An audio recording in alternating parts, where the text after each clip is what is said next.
because the situation has been so volatile, for many people it sounded like, okay, yeah, give me stability. If I have dollars, things are going to be more stable, even though you'll have way less and you'll be able to afford a fourth of what you can afford today.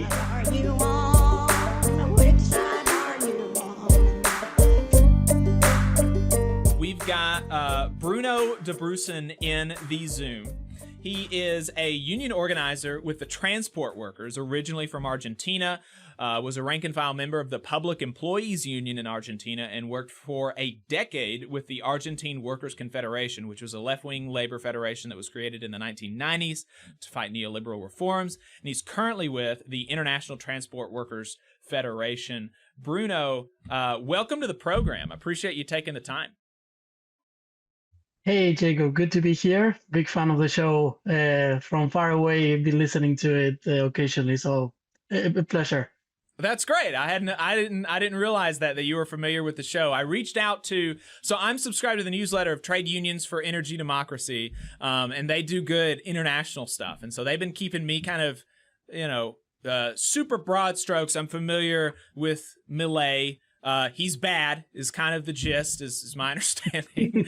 and so I reached out to them and they put me in touch with Bruno. So it's great to hear that you're familiar with the show, at least a little bit. So can you give us some background before we talk about Milei? Can you give us some background on labor and organized labor's place in Argentine society, and what it's been like over the past several decades? Yeah, so in many ways, I think Argentina is a bit of an exception to what we normally think about countries in the global south, where there's more informal economy and there is less unionized workers than maybe in Europe. Argentina has historically had very high union density. So even to this day, it's about 40% of workers, of formal workers, are unionized. That's very, very high, and it used to be as high as 60% in the late 1980s. It's kind of one of the legacies of Peronism, which is probably the most misunderstood movement in the history of the Americas, at least, because a lot of people associate it with fascism, but it's really a left movement that pushed for worker power. So even to this day, if you're a rank and file member or a shop floor steward in any Argentinian factory, you can stop the factory and call for an assembly of workers to have a discussion on any issue, and your boss cannot stop you. So it's one of the strongest countries with the labor movement that has a long history, with ups and downs, like always, but it's still to this day very, very important. Right. And I know that I'm very, very passingly familiar with Peronism. I know that there's been a lot of that's just generally kind of been the left, the philosophy that most people on the left in Argentina are associated with. And I think that I'm not sure how familiar you are with like American history, but if I had to like place Peronism on a politician from American history, I would think like Huey Long. Right? Yeah, that's who I was thinking. Yeah, there's some problematic stuff that some people in Peronism have done or say, but there's also some like really cool stuff, and so there's a mixed legacy, basically, we could say. Exactly. Does that kind of track with your understanding? I don't know. Are you familiar with Huey Long? Yeah, so I think that's a good analogy. Maybe it's tough to say because I think the level of how expansive Peronism is, Right. It's very difficult to find a working class person that does not at some point affiliate with Peronism in Argentina. They might be critical of certain moments, but overall there's this identitarian connection, which is huge. But yeah, definitely, I think it's a good comparison. I hadn't thought about it before, and it's an easy answer now when people ask me, because often, especially with the American crowd, there is this historic affiliation of Peronism with fascism, right? Right. And it's very difficult to explain how, yes, like Peron was, he was a fan of Mussolini, but the movement itself was not a fascist movement. There were even opposition parties. So it's a different kind of animal altogether, but I think that's a good example to take.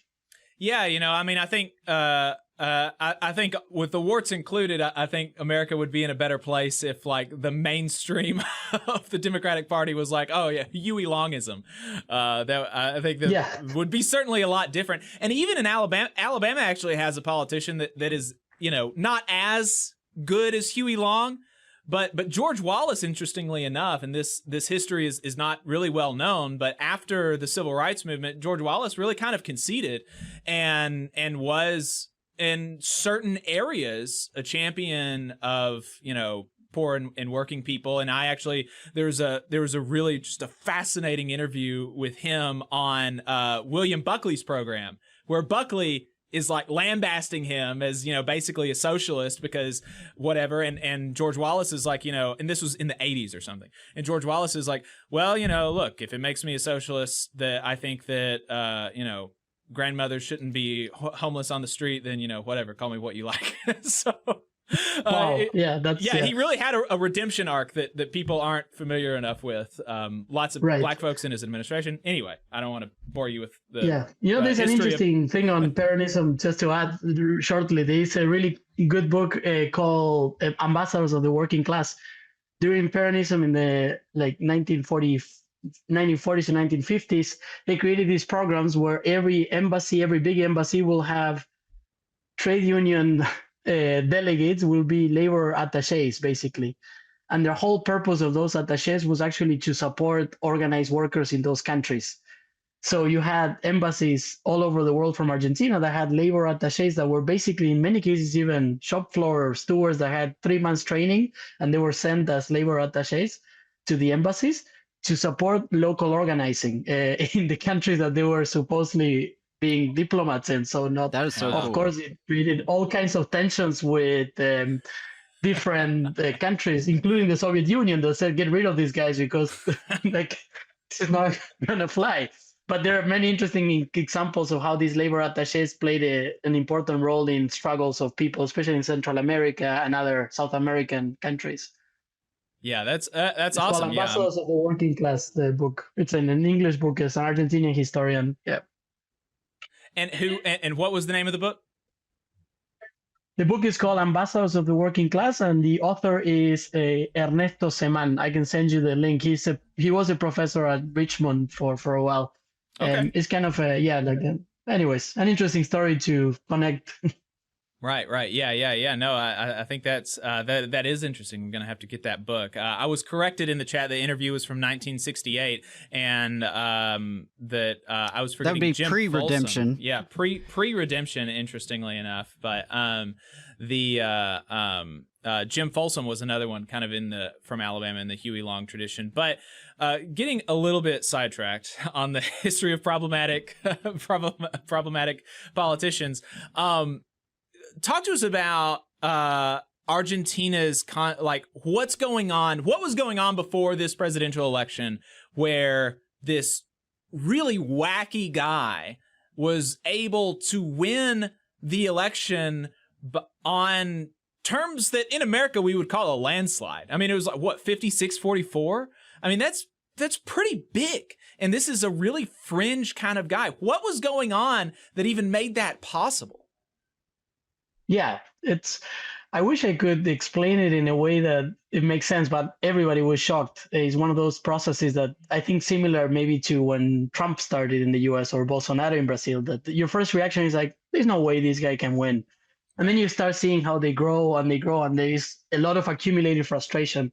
And I think that's what had been happening in Argentina for many years, just a lot of frustration, a very bad economic situation, a very high inflation, 100% a year inflation, even higher some years.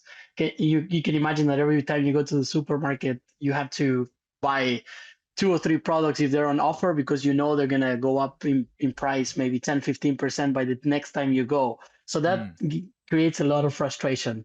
And this guy, basically, Milei is like, he's an outsider in many ways, but he's also an outsider that has been used by big capital. So for many years, he was the chief economist of one of the biggest corporations in Argentina. It's called Corporación América, which runs most of the airports. It's like a massive corporation.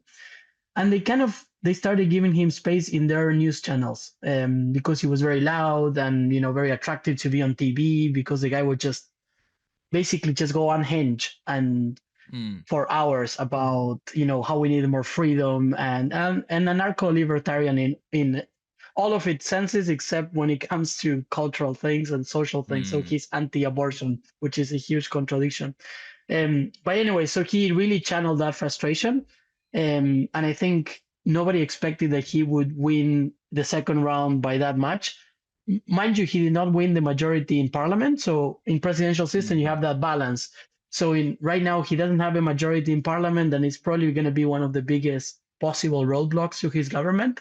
But I think just the socioeconomic frustration of 8 years of very high inflation, stagnation, just led people to be like, fuck it, let's go with the crazy guy. Right. It's sounds good. Let everything explode. I think that was somewhat the reaction, I would say.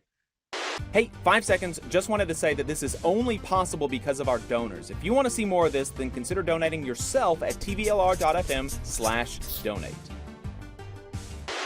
You mentioned inflation and that, it could be as much as 10 to 15% higher the next time you go to the grocery store. What was inflation year over year at its peak?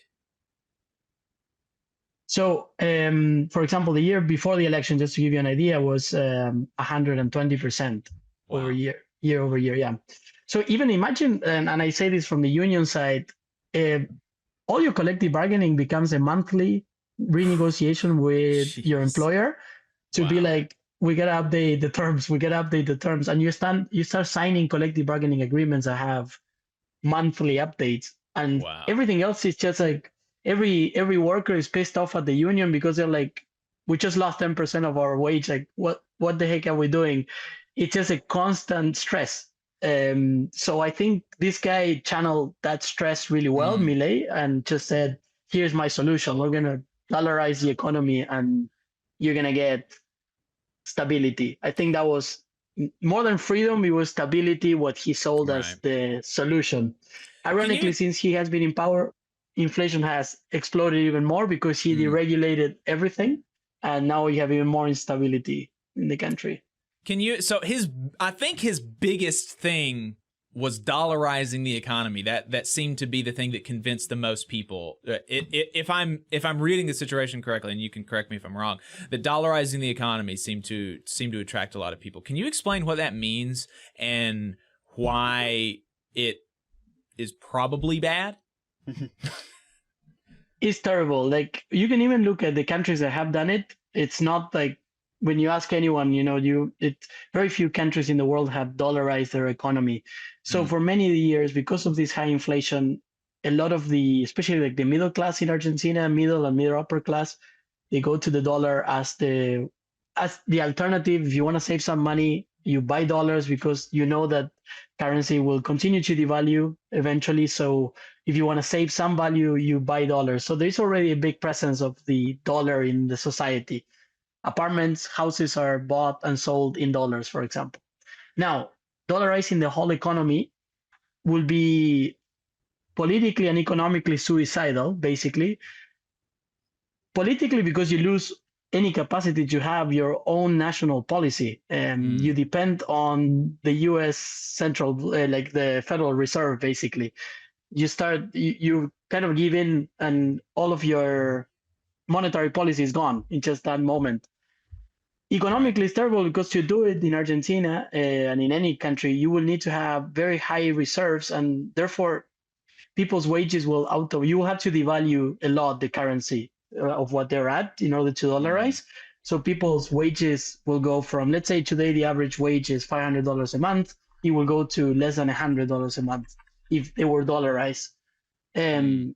So it's dangerous in many ways, but because the situation has been so volatile, for many people it sounded like, okay, yeah, give me stability. I want, if I have dollars, things are gonna be more stable, even though you will have way less and you'll be able to afford a fourth of what you can afford today in general, food, of everything. But that was a pitch. It was so unrealistic that he already withdrew it, the Milei. He's not talking about it anymore. And, just to underscore that, you would take away a lot of your national sovereignty in your monetary program if you're not, the ones printing the currency. And just to help folks understand, in America, one of the reasons that we are able to fund, some of the things that we are, Medicare and Social Security, and go into debt to do it, run a deficit, is because we control our own currency in the United States. The United States controls its own currency, so it is able to print money when it needs to. And so think about the idea of outsourcing that ability and to another country without having any democratic say over that country. I mean, it's just a bizarre kind of proposal, it seems. Like you have no democratic authority. Yeah. Also think about which country and what's the role of that country historically in your region. Right. So U.S. imperialism has a historic role. But the joke in Latin America is, why has the U.S. never had a military coup? Because they don't have a U.S. embassy. So just to give you an idea, like with that historic role, obviously that is also that political element that why are we going to concede to the country that in most people's mind has been also very responsible for a lot of the problems, not all of them, but a lot of them. So dollarizing the economy, bad. Okay, he's now president, and he has been trying to enact a really sweeping amount of change. And as an American, it's kind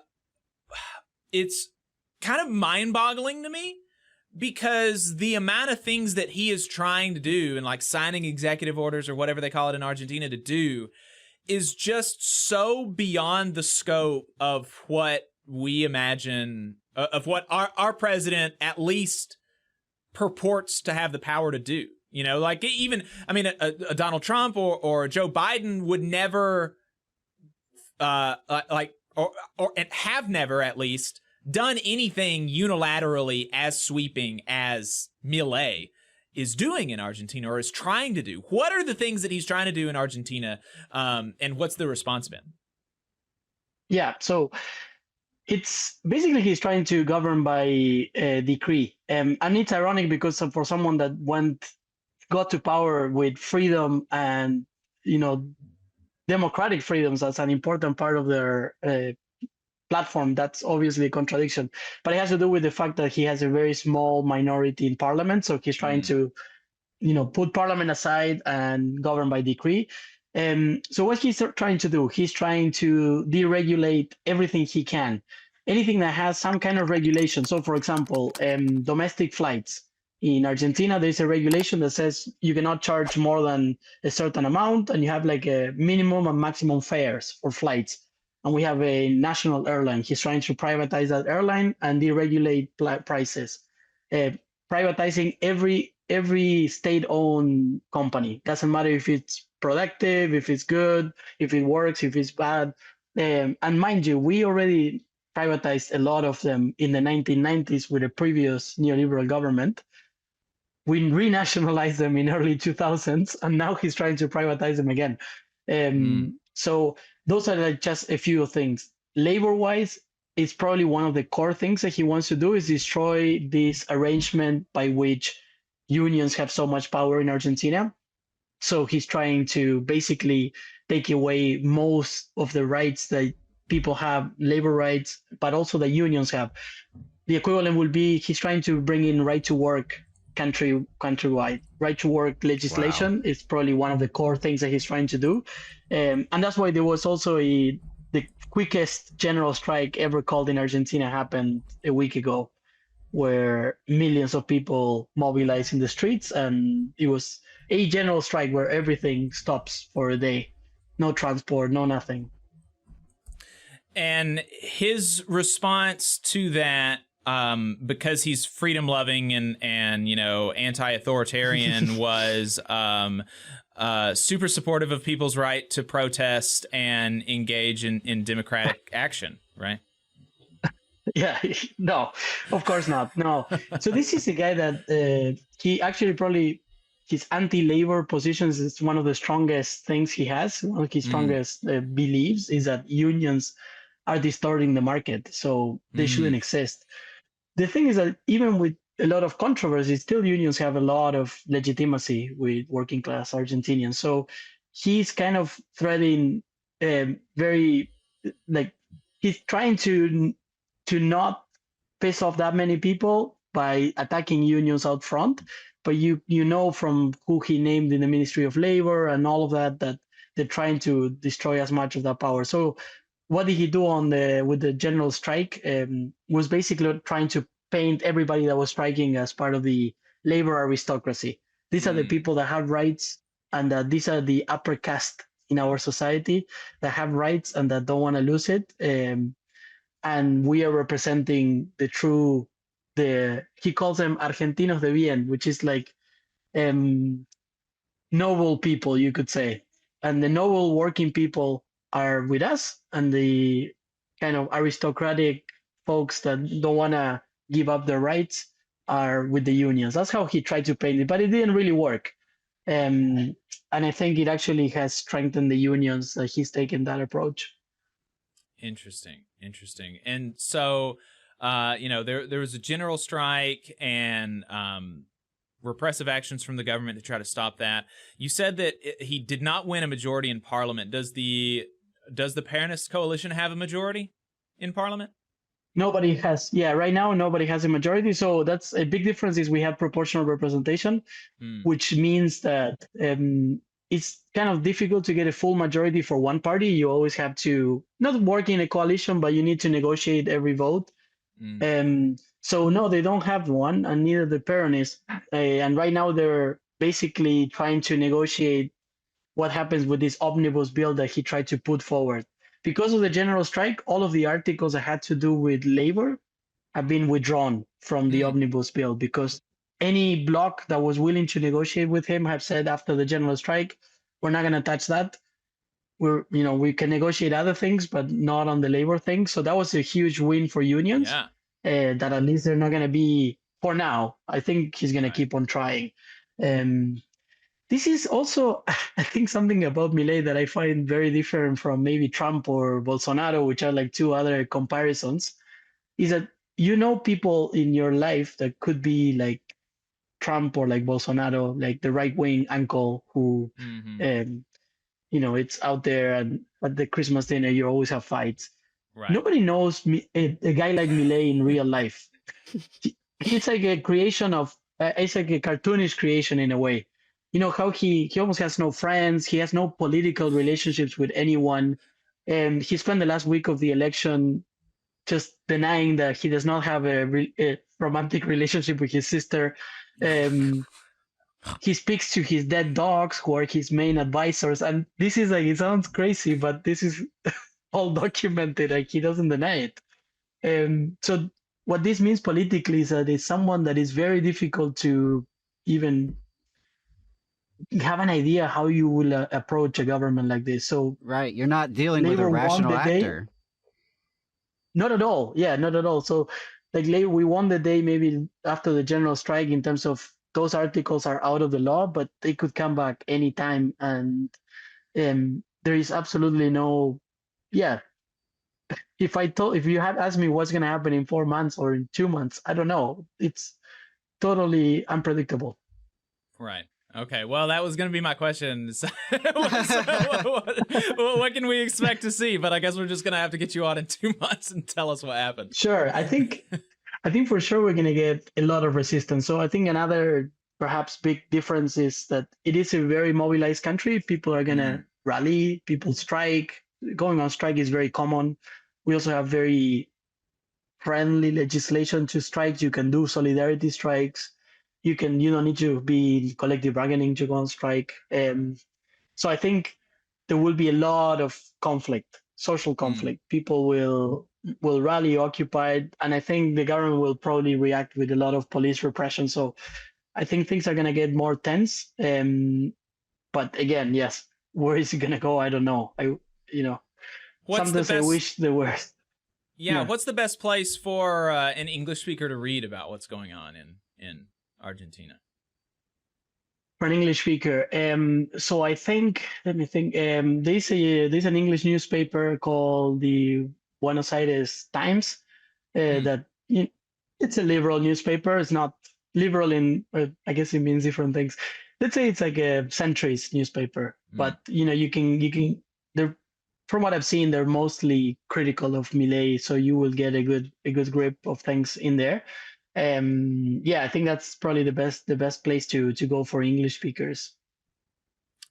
All right.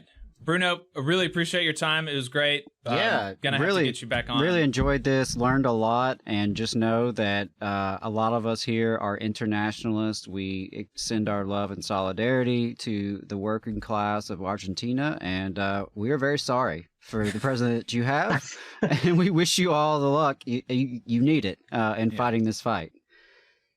Thank you, guys. Well, I appreciate it. And so are we. We are internationalists. The way I connected with the show was because I think there was an organizing drive was it Amazon or Volkswagen a couple of years ago? I can't remember which one it was. No, it was Amazon and Bessemer.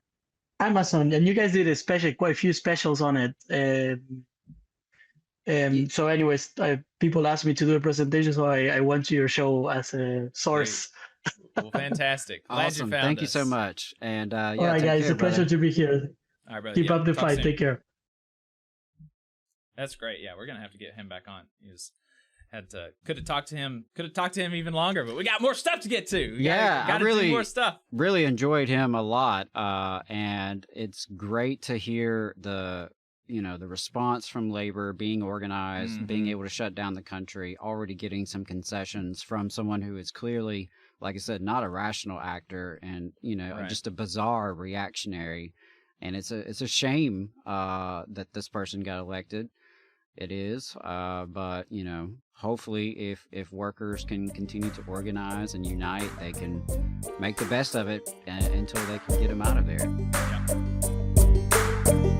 You just saw a clip from the Valley Labor Report. We are live every Saturday morning from 9:30 a.m. till 12:30 p.m. And we pride ourselves on keeping all of our content free to everybody so that we can talk to as many working folks as possible. If you support the work that we're doing, you think that it's important, you think that it's good, then consider making a monthly contribution to the project, and you can do that on our website, tvlr.fm.